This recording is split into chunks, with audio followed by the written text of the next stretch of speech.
Kia ora koutou, and welcome to Shooting the Shit. We had a couple of extra guests coming on in Auckland, but a bit of craziness up there, obviously, lockdown. Jordan tells us he is at his 6th supermarket and can't get any meat. So, Auckland people, what the fuck? But I hope everyone out there is getting through lockdown relatively unscathed and happy and healthy. But we are going to hit some bodybuilding topics. First up, we might do a quick review on... Someone's got some heavy breathing going on, man. Fucking who's running the Anadrol out there? Someone. Right. Oh, gold. Hey, we'll hit a quick review of the Texas and Europa first and get some commentary on that just briefly. Yeah, man. So we had the 2021 Texas Pro. Tom, let's get some commentary on that.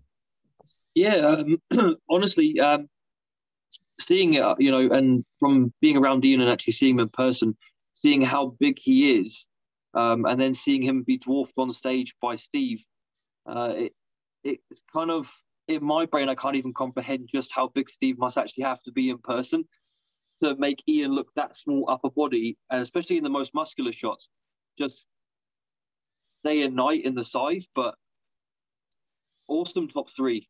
Like, the conditioning is starting to come back in the open shows now, which is, it's really good to see that everyone's nailing it and everyone's coming in on point every single show.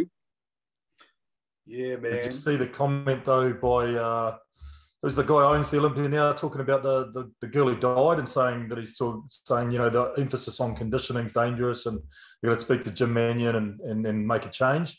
So maybe they'll go away from that extreme kind of conditioning for the safety of athletes. I don't know though. Have you seen, so the coach that is in question with it, have you seen some of his like water depletion protocols and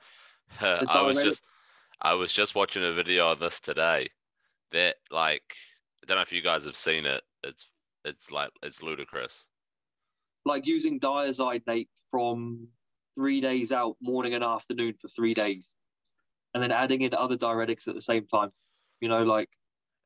and mixing like 3 or 4 different mechanism diuretics as well. It's not Andreas Munz's coach, is it? No, it is, Mike. Shelby Starnes. And look, I respect Shelby, the athletes he puts out on stage, but if that's his protocol, that is a fucking dangerous game you're playing because, for those of us that have been around for a while, we remember the issues with the use of a lot of diuretics. We're not saying that, that all diuretics are bad, but excessive use or, unmonitored use. We saw guys like Momo Benazir die. We saw Paul Dillette fold up into a staple on stage, and there were a lot of crazy things going on. So I think that extreme use of diuretics. I remember they brought in testing for diuretics at one stage. Which testing, yeah. The thing is that when I was watching the one today, you hear about a couple of because he coaches almost exclusively females, and they were trying to say that he has for one, he's had 4 or 5 people die. Like, that's ludicrous. That's some sort of pattern. You know what I mean? Like, you'd think you'd sort of start to question your methods, maybe. Look, if that is the case, that's quite a scary stat. I mean, we have other coaches in the men's arena that have probably got that kind of a track record, unfortunately. But I guess, the message is, if you're going to use diuretics, make sure you've got some knowledge around that. Certainly on a protocol where you're using them for a number of days, you are risking a lot of issues, particularly with potassium stripping diuretics and the impact that can have on your heart. So warnings there. But Tom, agree with your point. Condition, is definitely coming back in. I think there wasn't a lot in the difference in condition between Ian and Steve. I think in the night show, from what people were saying that were there, Ian managed to tighten up a bit more and then got a fairly decisive win there. But even looking at Philip Claha in third place, all three of those guys brought an exceptional level of conditioning to the stage. Yeah, and isn't he 47? Did they say he was? Yeah, man. Which is unreal to still have legs that big and that conditioned. Yeah. At that age, you know. Yeah, definitely, man. Yeah, I think he certainly pushed Ian really hard at Tampa. I think it came down to really Ian and Steve in this one. And I think, look, at the end of the day, though, you know, look, if the judges gave any one of those three first place, unless you were, you know, a fanboy of one of them, you would have to say that that decision was, you know, justified, really. Yeah, you could. Honestly, just looking for the top three, it would have been a very, very close pick. But you know, my favorite will always be Ian. I'll always have that little you know, favorite spot for him there. When you meet people like that, though, you know, you do, you know, have those kind of, you know, fan favorite sort of stuff. I really like Ian. I've got to say, I love Steve Kluko's physique, though. His physique is something else, man. Just such a big structure, you know. All those things I wish I had. Well, it's right. like this thing, like Ian. When I put up on my stories, Ian, he's prepping for shows, prepping for the Olympia. He's a somebody, and he, you know, I'm a nobody pro, and he still takes the time out and messages me, you know, encouragement or saying, you know, you've improved so much, or it'll be awesome to see you. You know, it's little things like that from a guy so high up that just make it a little bit more special. As they say, he's a very wholesome guy. He's good though, bro. He's a character too. I really like his personality. Comes across really well on the podcast because, you know, he's just so real, and his lack of filters is gold. So anyway, it was a great show, Texas Pro, and then the next one we had obviously was the Europa, which I think was a bit of a runaway victory, I think, in my opinion, for Nathan Desha. Ruli came in a lot better than he did previously, but I think it was pretty clear cut that Nathan had that one in the bag. Thoughts, people? Yeah, agree. Very much agree. Did you watch the Bodybuilding and Bollocks podcast the week before this show? Probably, but I can't remember what you're referring to. What was it? Nathan saying that he was so lean already that he was having cheat meals every day or every second day to try put some fluid back in and to hold his size before he flew over. Oh man, that's gold. And he was eating shit about 6 weeks out, wasn't he? Like, he only really dropped the hammer about 6 weeks out. Yeah, so obviously leans up pretty quick. Oh, nuts, eh? Just he's going to be really interesting at the Olympia, man. Like, there's actually there's going to be a bunch of guys that are going to be really interesting this year at the Olympia. And my sort of conundrum was when I was thinking today of Nathan Desha, James Hollingshead. How do they pan out? Because Nathan looked absolutely phenomenal here. And look, you know, he outsized Ruli. His conditioning was amazing. James, we haven't seen for a year. Last time he was on stage, he was pretty phenomenal. What's he going to look like with another year on him? What's your thoughts on that matchup? The Battle of Britain. Nathan's got a prettier physique. I think James is going to be hard and grainy and big and, you know, sort of Dorian-esque, you know, but even less pretty probably. If you go for Caucasian dry, or you get that nice round full Nathan Desha look. I personally obviously prefer Nathan's look, but pretty unattainable for me, so I have to aspire to James, I suppose.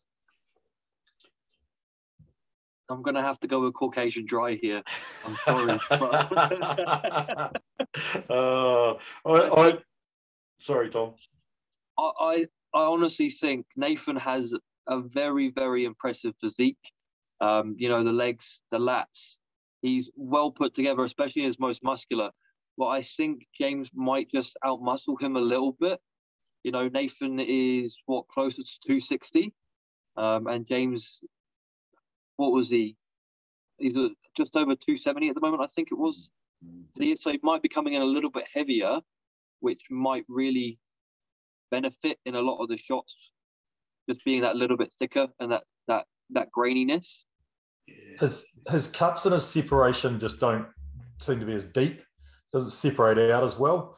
Like he's definitely lean and dry and hard, but the muscles don't separate out as well from each other with James. So it just doesn't look as pretty, I guess. Hey, here's an interesting one. So Mike mentioned earlier in a conversation we had, he was mentioning about the Aaron Singerman Redcon boycotting or pulling their funding from the Arnold Classic. And, you know, we can debate that if we want to, but he mentioned that if you were going to the Arnold, you wouldn't see Arnold athletes like Kai Green, etc., at the expo or whatever it was. How does that stack up for those guys like James and that would want to compete in the Arnolds or in the Arnold Europe, or, you know, are they as contracted athletes obliged to run with what Recon says and not compete in the Arnolds? Or then it just goes against the whole we stand for freedom, we stand for rights, right? But I'm sure that whole thing was taken out of context, and there must be more to what he was saying. You know, Did you see Nick Strength and Power this morning? He put up another one with the full Arnold interview, and that was way better. I mean, he was saying essentially, look, I'm an expert in building a bicep. I go with the experts when it comes to the virus. They say do this, they say do the other thing. Wear masks, get vaccinated. So if you are talking about freedom to not get vaccinated, not wear a mask, well, fuck your freedom. You know, it's about other people. So he was actually talking about people's desire for personal freedom encroaching on other people's health and safety. So when you put it in context, he was very reasonable, but you take that little snippet out of context saying, you know, screw your freedom. And, you know, all the Americans jump up and down because it's all about freedom, right? But it's really about my civil liberties ending where yours begin. I can do whatever I want as long as it doesn't impact on you, right? So if I don't wear a mask, I'm going to infect you. So that's really what he was getting at. It's just a great marketing ploy. They spotted it and they've run with it to run with all the patriotic Americans to get more sales and to have them back Redcon. It's so would we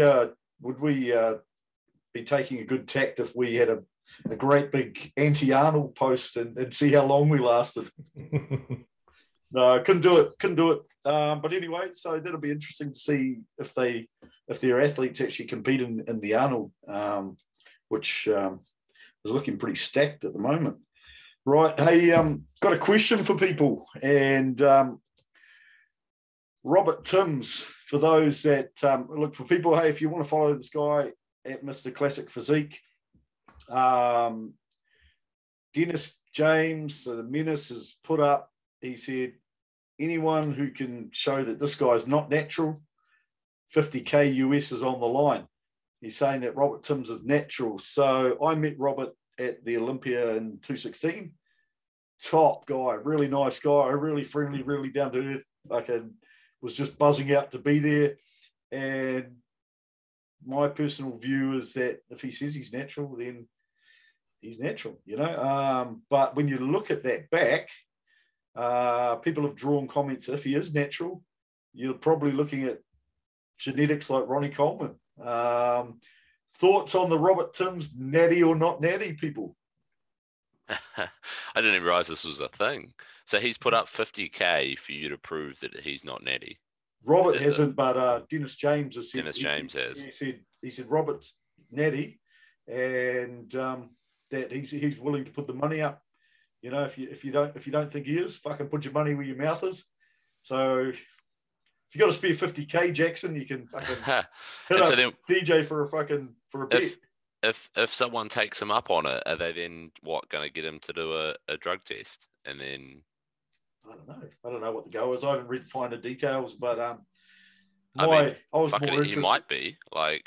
Look, who knows? He very well might be. I mean, a guy that looks like that quite often. I mean, how heavy is this guy as well? To be fair, like some of those guys, they look great by themselves, but how big is he actually? When I met him in 216, not that big. When I saw him on stage the other day, obviously he has to make the classic weight cap. I'm not sure what his height is, a bit taller than me from memory. But if he is natty, and look, there are those freaks out there that have got that phenomenal amount of muscle. 100%. The only thing I was thinking about the whole debate wasn't whether he's natty or not, but was if he is, fuck, I want to see this guy go hard and get into the open. Because that back. Oof. I mean, there's no reason he might not be. Like, I mean, he could be one of those freaks that like probably should have ended up in like the NFL or whatever, but he's a genetic freak. So that's why we don't see, especially in bodybuilding and powerlifting, they're fringe sports really. So you don't see the true genetic freaks until the occasional one comes along, like potentially this guy, or like Ronnie Coleman, like we said, it's yeah, it's true. I think like in powerlifting, we probably saw almost an example of that with Odell Manuel when he gave up his league career because of his knee injuries and then turned into a powerlifter and suddenly threw some massive numbers up and everyone went, what the exactly. fuck? Yeah. Exactly. You don't, these guys don't usually do our sports. You know what I mean? Like that there's no money. They usually are in the NFL or playing basketball or ice hockey or baseball or what, you know what I mean? They're in the big money sports. Because they get picked up when they're like 10 or whatever, and they get scouted, and that's it. They don't even get a chance to have a go at bodybuilding or powerlifting. And this guy's obviously fallen through the cracks. Yeah. And now we get to see him do bodybuilding, Yeah, and he doesn't get the $1 million paychecks. Hey, which means that we should be tapping into high performance sport and trying to of course we should flog off their athletes. Of course we should. Of course we should, but there's no incentive. We're all we can't even agree with each other.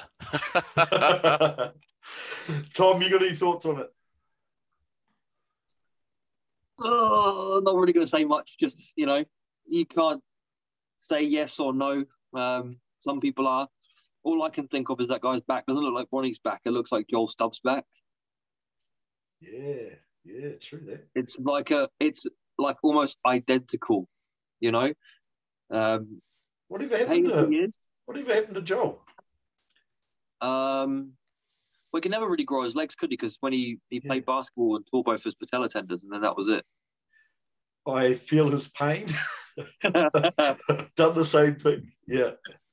Hey, if this guy's natural, then didn't he win?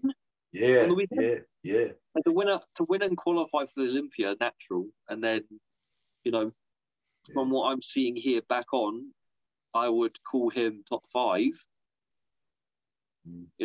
Potentially top 3, because his front on it, as from what I can remember from photos, his legs were very fucking. They were just dice. Separated as real deep separations too. Anyway. I guess it's nice to be talked about, and look, he's a fucking great guy. So if you want to follow Robert and see how he goes, I think that my personal feeling is that him and Terence will be having a bit of a battle chasing, and I think Bumstead's well and truly in the lead for a repeat this year. But we shall see. Right, I'm going to stop that one. I've got a couple of questions for you people. If a body part is still sore, should you still train it? No. Reasons being? It's not recovered. Tom? What are you trying to do? You're trying to grow it? What are we doing? Yeah. What are we? Yeah, are you trying to get injured? Like, are we talking in a bodybuilding powerlifting sense? Yeah. If it's me and I'm prepping, say, like glutes or something, if it's sore, fucking hammer it. I don't care. the soreness is going to be there regardless. When I won my Mr. New Zealand title, I was training glutes every day to make sure they were tight. I was doing everything and anything to make sure everything was where it needed to be. Did I burn muscle? Can't say. Did it help me? Yeah. So it's always, there's two sides to the same coin, isn't there? You know. So you're more, I guess, looking at it from a calorie use rather than a. I mean, look, at the end of the day, in prep, you're not building muscle, are you? No. You know, so prep's probably a different proposition if you're just trying to generate that calorie deficit. I have heard some talk that that DOMS, etc., doesn't affect performance of the muscle unless it breaks down the form in the exercise. And at that point, if you can't do an exercise comfortably, you shouldn't train it. So that was one chain of thought. I'm probably like you, Jackson. If it's sore, I'd rather wait another day or two and then fucking beat it up after that than kind of going half-assed because I felt tender. I mean, the thing is that most people like push their recovery too hard anyway.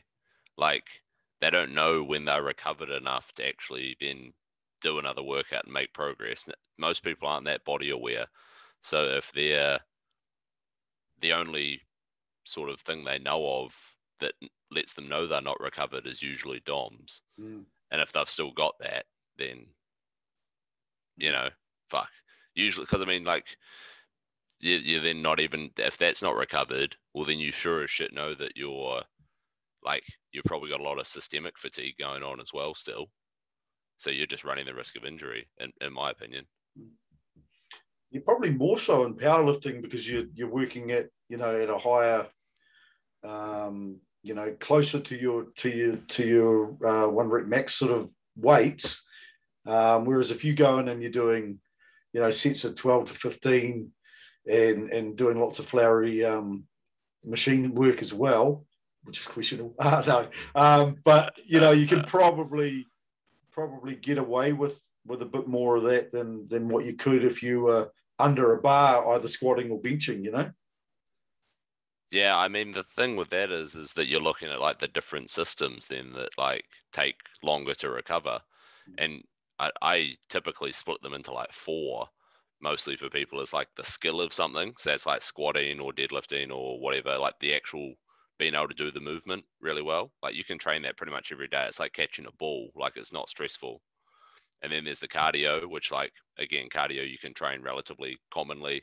It recovers quite quickly. So you can like go for a run one day, go for a run the next day, you'll be fine sort of thing. It's probably more your muscles that are going to give out than your cardio system. And then it's muscles, and then it's your nervous system. So like, if your muscles aren't recovered, then what makes you think your nervous system's recovered? Hey, look, that's probably a real useful point because, as you said, most people just think DOMS and that's what they think recovery is all about. But central nervous system recovery, what kind of commentary would you throw around that for people that are wanting to, you know, self-assess where they're at in that respect?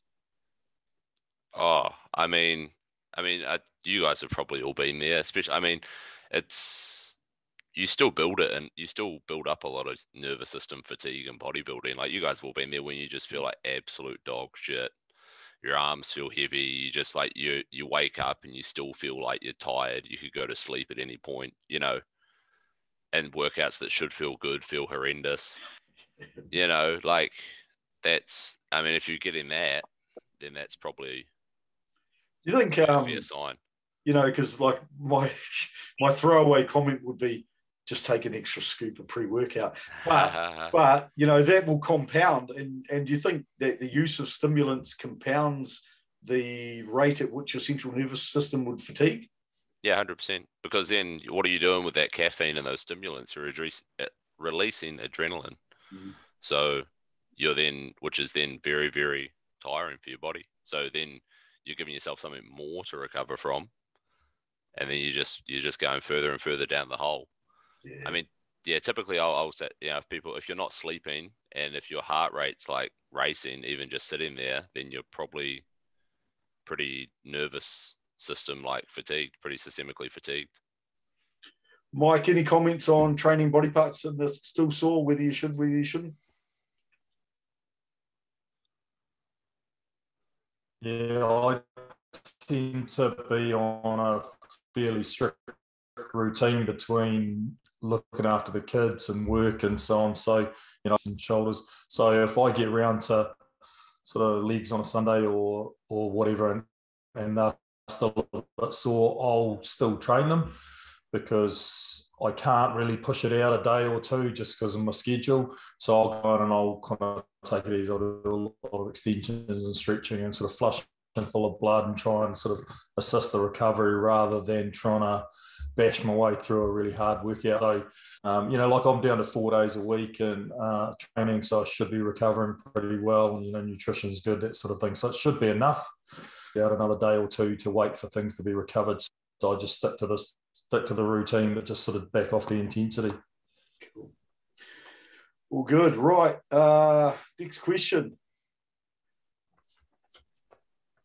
You get to bang the girl of your dreams, and I went insert Missy Truscott, but you get a 50-50 chance of catching the Rona or the new AIDS. Do you hit it or not? Over to you. We'll assume we're all single for this question. So, Tom, you were straight in there. You didn't have a fucking no hesitations. Didn't want to fucking door shut. Fuck, mate, it only takes 14 days for isolation, so I'm good. Easy answer there, Tom. Mr. Hinch. Yeah, 100%. And then if you have to isolate together, that's even better.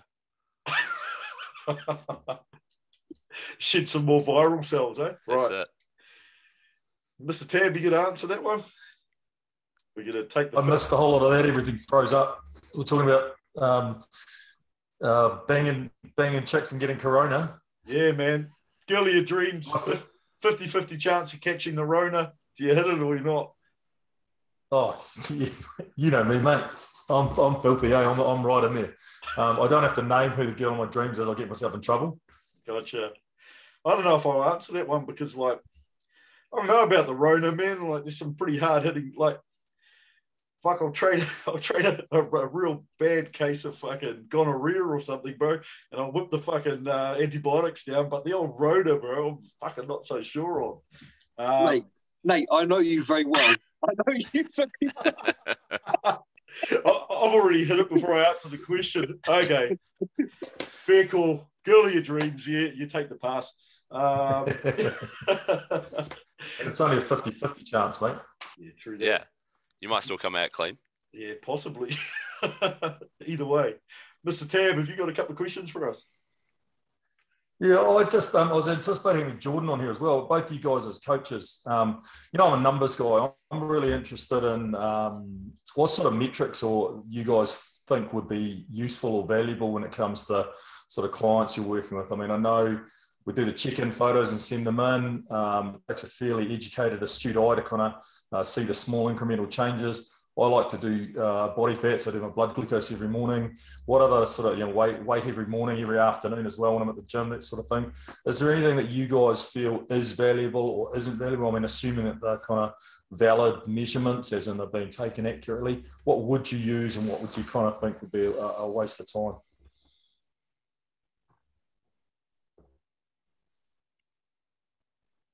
Who's going first? I mean, so you want it like measurables, like things that you actually can. Is there anything that you would use, or is there anything that you'd find useful? And if you just go, no, I just go off the photos and how you look, I find I can't do that. I'm just my brain does fucking crazy things when I look at myself. So I need some numbers. What I always find useful is sleep duration and sleep quality. That's one with my clients is something I like to monitor a lot. So if they're not sleeping for a decent duration or they're not sleeping very well, then I know that there's something that's off and we need to address the recovery side of things. That's probably one of that and digestion. If foods or things aren't digesting or they're struggling or they're getting bloating or they're having reactions to certain foods, that's something that I would address very, very quickly because we're putting food into the body for a reason. And if that food's not going in and it's not working, then you've got to pull it out, address, put something else in, and find something that fits with that person, because everyone is different. Some people can work with certain foods, some people can't. And then you should start finding that rhythm, better sleep, better digestion, and then the numbers in the gym. They should reflect. So once you get a handle on those things, you should start seeing a better reflection in the gym and a reflection of their body composition. Jackson. I mean, the thing with tracking is, like, if you know what to do with the numbers and you understand what the numbers mean, then the more information you can get, the better. Because otherwise you'll be like, oh, why did that happen? Oh, I don't know. You know what I mean? Like, if someone sends you a photo and you're like, oh, why do you look worse? We just talked about it before. Why do you look worse? You know what I mean? Like, if you have someone that can effectively track, like, their sleep, their resting heart rate when they wake up, their blood pressure, their macros, or their calories, their protein, fat, carbs, their steps, then you have all the bits and pieces. Like, I do that for myself. So, like, you have all the bits and pieces, so you know when something's working or when something needs to change. You know, same with and blood work every 3 months or so, especially when you're doing comps and stuff. You know, I remember I did this one diet one time, and I really pushed the red meat, which everyone swears by for a strength sport. And did it for about 3 months and went back and did my bloods, and my cholesterol was an absolute mess. You know, so, but if I felt okay-ish, I suppose. I was heavier, so I assumed I would feel more tired. But my cholesterol was an absolute mess. Dropped the red meat, well, to like once a day, you know, like I usually do, and swapped more to chicken, fish, etc. And cholesterol's low. So you know what I mean? So you need the more you can track and the more you then know what to do with it, the better, in my opinion. I probably haven't got much to add to that, Mike, other than I think, you know, it's always a case of good information in, good information out, shit in, shit out. So if you've got someone, and I know like yourself, is very meticulous about tracking those things, and you know, when you're rating yourself on maybe on a 1 to 10 or whatever, you have a very consistent, and it's hard to be objective when you're dealing with yourself, you know, but if you can be as consistent as possible with those self ratings to give the best information possible to the coach, you know, better outcomes. So I'm always a fan of more information, probably not as hung up on my personal details as what you are in terms of tracking things to make sure you're on track. I kind of leave that to someone else. But again, if you can take good information and it's valid information, then, you know, good outcome. Yeah, I guess I'm looking to give good quality information to my coach, and he says, "Oh, you send me some photos, send me your weight on, you know, check-in day, and you know, how your week's been, sleep and digestion, that sort of thing." And I'm giving him my weight every day because it's bouncing around a little bit. I'm giving him more information because he can ignore it if he doesn't need it or want it. But I figure it's better to give him more than not enough. And I guess on the numbers thing, I never take any single number in isolation. Like if my body fat measurements show something really weird, but my weight's okay and my look's okay, I'm not going to freak out because of that measurement. I'm really tracking it over time, make sure the trends are going in the right direction. So I try not to get too hung up on any one measurement. And you want you to jump on the scales. Like last week, I dropped 1.5 kilos in a day, and I jumped on there and started freaking out. It's like, you know, I guess it's not really my problem. It's Kurt's problem, isn't it? So, you know, try not to get freaked out by any one measurement, but do like to take a bit of data if I can. Right. Another question. This is one, fuck it, marry it, or kill it. PEDs or supplements or food. So take your pick, either PEDs, supplements, or food. Which would you fuck, which would you marry, and which would you kill? I can kick off because I've had the chance to think about it. So I'll give you a second to think about it. And I thought I would run with PEDs and fuck it. Have to be the ace. I think the old ace, it's a fucking, almost a blessing, but it's a fucking curse. So, fuck it. In terms of Marriott, got to be the GH, man. After tearing both my quad tendons, I wouldn't be able to do what I'm doing at my age without using that in low dose, simply for looking after my tendons. Like I look at all the guys that have, especially in the powerlifting, and they were staunch natties, and they've got no rotators, their hips are gone, and I'm just like, just put your shit aside, run some low DH just for your health. Not going to make you big and freaky or anything like that. It's a health thing. So that and kill it, Lasix, any fucking potassium stripping diuretic. Nah, no place for me. So that's my list.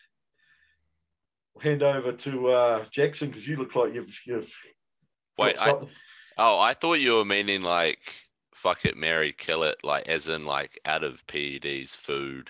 Nah. I thought it was that as well. Yeah, and I was gonna say that's easy. Yeah. That's easy. Okay, no, look, no, it was a choice there because I got asked, it said PEDs or supplements, and I thought some of us don't really have any hate supplements, so I throw foods in there as well. So you can choose either PEDs or supplements or foods. And well, I mean, if we're going to rank those three, this is what I thought. If we're going to rank those three, God damn, you would kill the supplements. Like honestly, no one needs those. Just get rid of them. Who gives a shit? And you would marry food, and you would fuck the PEDs, surely. Yeah, that's easy. That's the fun. Yeah, I mean, so you do PEDs. All right, so then I'll do food. Food. I mean, I would have to marry eggs. I've had eggs literally every day for like 10 years straight for breakfast, or at least one meal. So they're probably my go-to. I think that's super underrated. Fuck it. It would have to be raspberry licorice logs with the chocolate in the middle. Killer. The RJ's ones, the ones I mean. Yeah, fuck yeah. They're the get them in the 3-pack, the triple pack. The 3-pack, yeah. It might as well just be one big one because you're not doing that in three sittings. Like that's one serving, fam. Come on. And then kill it. I'm probably actually going to get a lot of hate for this one, but I would actually have to say broccoli and cauliflower. It never sits well with me. Never ever sits well with me. I hear you, bro. It's one of those foods that I think it's a high residue food. So actually, I heard one coach saying that broccoli should not be fed to humans. So I hear you on that one, man. Yeah, man. I stick to other veggies. Capsicums, carrot, spinach, kale. That or not so much kale, but that's... Come on, bro. Come on. Quiche as well, bro. No, you mix coconut oil in with your spinach so that it's easier to scrape into your kale, so that it's easier to like scrape out of the pan into the trash. God, Tom, let's hear your fuck it, marry it, or kill it list. Shall I go food as well? Because I'm a natural athlete. I mean, Yeah, you do whatever you like, man. Nah, fuck off. PEDs. Okay. Ooh. Now, my kill it, I'm going to start with kill it. And I'm going to just fucking straight put it there. I don't care about diuretics. Halo. I had real fucking Halo twice, and that can fuck off. Seriously. The moodiest cunt you'll ever meet on it. I'm like, 5 seconds, I'm good. Then I'm down, then I'm up, then I'm down. Then you come off of it and you spend 4 weeks wanting to cry in your bedroom alone. Ooh. Then I'd have to say marry would have to be either sussed or masked. They're my two go-tos. And then you can have a throw pull. You can have a throw pull. You can be polygamous. That's fine. We'll allow it. 2 ups. And then I have to go, fuck it, GH, because you always want a little bit of GH in there. Good time. Mr. Tab, we're going to food supplements or PEDs. What's your as a school teacher who's married to a police officer, I'll stay well away from the PEDs. I'll go supplements. I'll marry whey protein because I just use it 3 times a day, just for convenience sake. Like I try and get a range of protein sources, but man, it's just super convenient to put some whey protein in there. Yeah. Fuck it, we'll go pre-workout because every now and then if you want to, good time, smash it in there. And I train a bit in the afternoons, so I don't use it a lot because I have issues with sleep anyway. So I try and, if I train at 4 or 5 o'clock, I'm not having a pre-workout. So just all the fucking sleep supplements I've used, the fade out, the melatonin, because none of it works. I still sleep like shit. CPAP is the word, my friend. I actually did a sleep study again the other day, and I went and saw the specialist, and he said, it's very surprising that you don't have bad sleep apnea. He said, you've got relative sleep apnea. And I went, I said, I'm weighing like 93 kilos when I did the sleep test. In the off season, I was 120. Maybe I'll repeat it when I'm 120. So he said, I have mild sleep apnea. He said, I could use a CPAP if I wanted it, but it wouldn't be funded. And I was like, look, I don't care about the money. Do you think it'll benefit me? And he goes, could do, but I said, would you spend the money on it? And he goes, probably not. He goes, I've seen, and he told me what my score was versus what he gets and what he pushes onto on a CPAP or an APAP. So I don't need one at this point. So roll on the off season. Sorry? What was your score? How many episodes were you having an hour? Oh, a handful, but not a lot, Yeah. Yeah. I went over to by my gym. There's actually a sleep place, and I have a CPAP machine. Best decision I ever made. You don't even have to pay for it. You literally can just rent them, $35 a week. They give you the mask for free, everything. Best decision ever. You wake up in the morning feeling so different.